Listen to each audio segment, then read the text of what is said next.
What you do in early labor can have a profound effect on how your birth goes. Early labor can be short or long. It can feel really intense or really gentle. The sensations can come really close together or far apart, and they can change from close to far. Then they could stop and start. That's all normal for early labor. I call early labor the wild card for that reason, because you just never know what you're going to get or how long you're going to be doing it.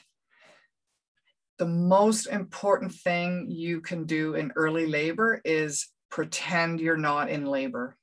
Pretend you are not in labor as long as you can. And that means probably doing what you'd be doing if you were not in labor.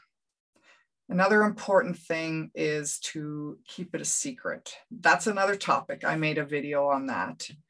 So pretending you're not in labor and doing what you'd be doing normally means that if your labor starts at night, as so many do, stay in bed.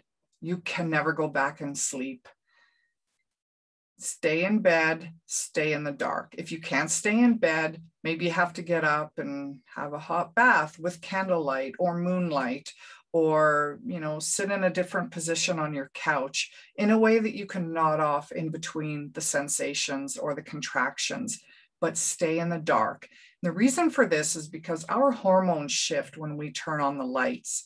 And a lot of labor starts at night, and there's a whole bunch of hormones that keep labor going and also help keep labor more comfortable. And when you turn on all the lights, boom, that can really slow those down.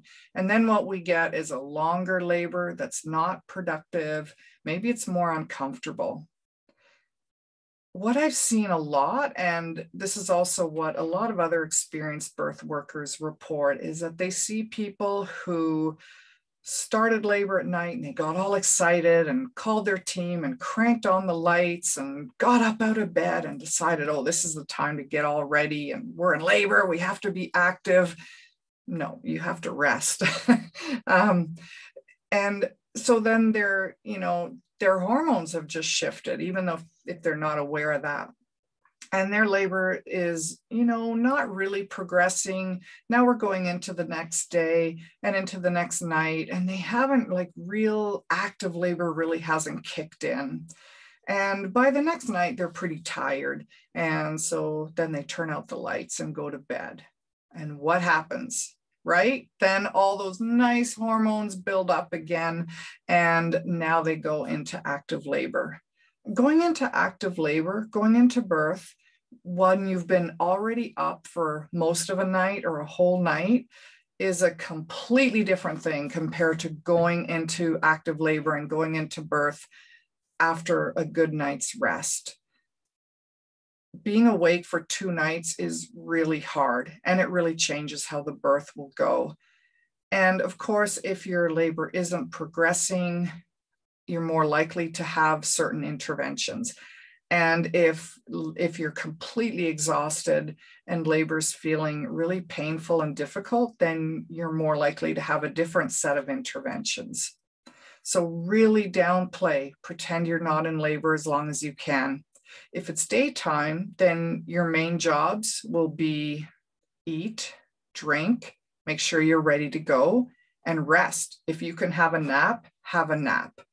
And if your labor starts in daytime, that means your hormones are working just great in the daytime. You don't have to go and find a dark cave or something like that. Wouldn't hurt, but you don't have to. Usually labor is going to start at night. I love when people call me and invite me to their birth if it's 3 a.m. and I have to use my phone light to find my way through the house because maybe they're up. If they've called me, they probably need support and they're probably working pretty hard and they're up doing their thing in the dark.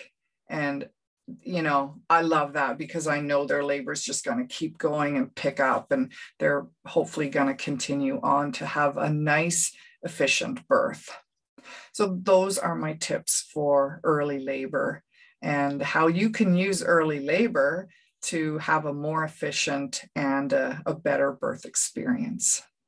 So I'm Angie Evans. I'm a master doula and a prenatal educator, And my passion is helping people to learn what their options are and prepare themselves for their ideal birth.